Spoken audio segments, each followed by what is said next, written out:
എല്ലാ സുഷുമ്നക്രിയ യോഗികൾക്കും എൻ്റെ ഊഷ്മളമായ ആശംസകൾ. ശരീരം എങ്ങനെ എളുപ്പത്തിൽ ഉപേക്ഷിക്കണമെന്ന് നമ്മൾ നേരത്തെ പഠിച്ചിരുന്നു. ഇനി നമുക്ക് ആത്മാവ് ശരീരത്തിൽ നിന്ന് പോയതിനു ശേഷം എന്താണ് സംഭവിക്കുന്നതെന്ന് നോക്കാം. സാധാരണയായി ആത്മാക്കൾ 2 തരത്തിലാണ്. ഒന്ന് ആത്മീയമായി പരിണമിച്ച ആത്മാക്കൾ, മറ്റൊന്ന് അപക്വമായ ആത്മാക്കൾ. ആത്മീയമായി പരിണാമം പ്രാപിച്ച ആത്മാക്കൾ ശരീരം വിട്ടുപോയതിനു ശേഷം അവർ ഉടനെ തന്നെ മുകളിലേക്ക് നോക്കും. അവരുടെ ഭൗതിക ശരീരത്തിലേക്ക് തിരിഞ്ഞു നോക്കുക പോലും ചെയ്യാറില്ല. ഇപ്പോൾ നമുക്ക് ആദ്യം അപക്വമായ ആത്മാക്കളെ കുറിച്ച് പഠിക്കാം. അപക്വമായ ആത്മാക്കൾ അവരുടെ ഭൗതിക ശരീരത്തിലേക്ക് മടങ്ങാൻ ചില ശ്രമങ്ങൾ നടത്തും. പിന്നെ അവർ തങ്ങളുടെ പ്രിയപ്പെട്ടവരെയും അടുത്തവരെയും അവരുടെ മക്കളെയും കൊച്ചുമക്കളെയും കടുത്ത ദുഃഖത്തോടെ കാണുമ്പോൾ അവർ അതിൽ ബന്ധിക്കപ്പെടുന്നു. ചില ആത്മാക്കൾ സ്വന്തം വീടിനോടോ കൃഷിയിടങ്ങളോടോ പൂന്തോട്ടത്തിനോടോ ഫാക്ടറിയോടോ അതുമല്ല എങ്കിൽ അവരുടെ പ്രിയപ്പെട്ട കാറിനോടോ ബന്ധപ്പെട്ടു നിൽക്കും. നിങ്ങൾക്ക് വിശ്വസിക്കാൻ കഴിയുമോ?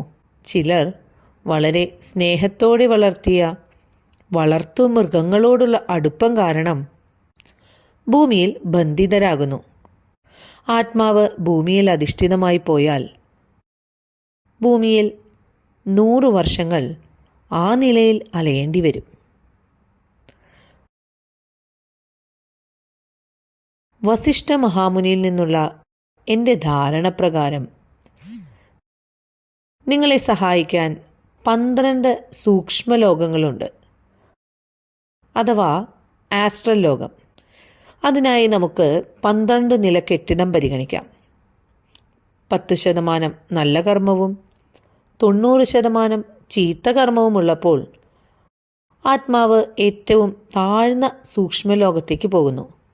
5ാമത്തെ സൂക്ഷ്മലോകത്തിൽ 50% നല്ല കർമ്മവും 50% ചീത്ത കർമ്മവുമുണ്ട്. എന്നാൽ 9ാം സൂക്ഷ്മലോകം എടുക്കുമ്പോൾ 90% നല്ല കർമ്മവും 10% ചീത്ത കർമ്മവുമുണ്ട്. അങ്ങനെ ഒരാളുടെ പ്രാരാബ്ധമനുസരിച്ചുള്ള പാപപ്രവൃത്തികളെ അടിസ്ഥാനമാക്കി ആ വ്യക്തിക്ക് പ്രസക്തമായ സൂക്ഷ്മലോകത്തേക്ക് അഥവാ ആസ്ട്രൽ ലോകത്തേക്ക് പോകേണ്ടതായി വരും. യമഭഗവാന്റെ ദൂതന്മാരെയും ശിവഭഗവാന്റെ ദൂതന്മാരെയും ഭഗവാൻ മഹാവിഷ്ണുവിൻ്റെ ദൂതന്മാരെയും കുറിച്ച് നമ്മൾ കേട്ടിട്ടുണ്ട്, അല്ലേ? അവരെ നമ്മൾ സാധാരണയായി തെലുങ്കുവിൽ വിളിക്കുന്നത് യമഭട്ടലു, ശിവഭട്ടലു, വിഷ്ണുഭട്ടലു എന്നാണ്. ഏറ്റവും താഴ്ന്ന സൂക്ഷ്മലോകത്തു നിന്ന് വരുന്നവരെ യമഭഗവാന്റെ സന്ദേശവാഹകർ എന്ന് വിളിക്കുന്നു. ഉയർന്ന സൂക്ഷ്മലോകത്തിൽ നിന്ന് വരുന്നവരെ ഭഗവാൻ ശിവന്റെയും വിഷ്ണുവിൻ്റെയും ദൂതന്മാർ എന്ന് വിളിക്കുന്നു. ഇനി ആത്മീയമായി പരിണമിച്ച ആത്മാവ് എന്താണ് ചെയ്യുന്നത്? അത് ഉടനെ തന്നെ പ്രസക്തമായ സൂക്ഷ്മലോകത്തിൽ നിന്നുള്ള വഴികാട്ടികളായ ഗുരുക്കന്മാരെ അന്വേഷിക്കും. അങ്ങനെ ആ ആത്മാവ് ഉടനടി അവർക്കായി തീരുമാനിച്ച സൂക്ഷ്മലോകത്തേക്ക് പോകുന്നു. എന്നാൽ അപക്വമായ ആത്മാക്കൾ വഴികാട്ടിയാകേണ്ട ഗുരുക്കന്മാരെ ലഭിക്കുന്നതിനായി അലഞ്ഞുകൊണ്ടേയിരിക്കും.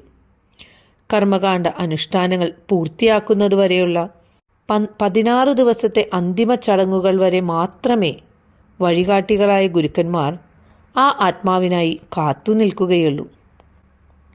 ആധ്യാത്മിക പ്രവർത്തനങ്ങളിലൂടെയോ സുഷുമ്നക്രിയായോഗ ധ്യാനത്തിലൂടെയോ മാത്രമേ ഒരാൾക്ക് അവർ പോകേണ്ടിയിരുന്ന സൂക്ഷ്മലോകത്തേക്ക് മടങ്ങാനുള്ള കഴിവ് ലഭിക്കും.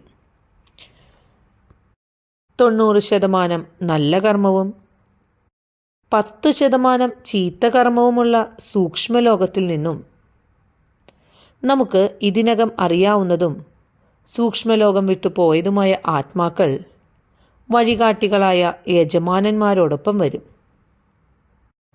അതിനാൽ അപക്വതയില്ലാത്ത ആത്മാക്കൾ മുകളിലേക്ക് പോകുന്നതിന് കുറച്ചു വർഷങ്ങൾ അല്ലെങ്കിൽ 100 കണക്കിന് വർഷങ്ങൾ പാഴാക്കുന്നു. കാരണം അവർ പെട്ടെന്ന് മുകളിലേക്ക് പോകില്ല. എന്നാൽ ആത്മീയമായി പരിണമിച്ച ആത്മാക്കൾ ഇതിനെക്കുറിച്ച് ബോധവാന്മാരായിരുന്നു. അവർ ആവശ്യമായ മാർഗനിർദ്ദേശം സ്വീകരിച്ച് ഉയർന്ന സൂക്ഷ്മലോകങ്ങളിലേക്ക് പോകുകയും വീണ്ടും ഭൂമിയിലേക്ക് മടങ്ങുകയും ചെയ്യും. കൂടാതെ അവരുടെ പ്രാരാബ്ധകർമ്മങ്ങൾ വേഗത്തിൽ പൂർത്തിയാക്കി അവർ ഉത്ഭവിച്ച സ്ഥലത്തേക്ക് മടങ്ങിപ്പോകും. ആയതിനാൽ ഓരോ സുഷുമ്നക്രിയായോഗിയും അവരുടെ ഭൗതിക ശരീരം ഉപേക്ഷിച്ച ഉടനെ തന്നെ അവരുടെ വഴികാട്ടികളാകുന്ന ഗുരുക്കന്മാരെ കാണുന്നത് ഉറപ്പാക്കുകയും ഉയർന്ന പ്രസക്തമായ സൂക്ഷ്മ ലോകങ്ങളിലേക്ക് പോകുകയും ചെയ്യുക.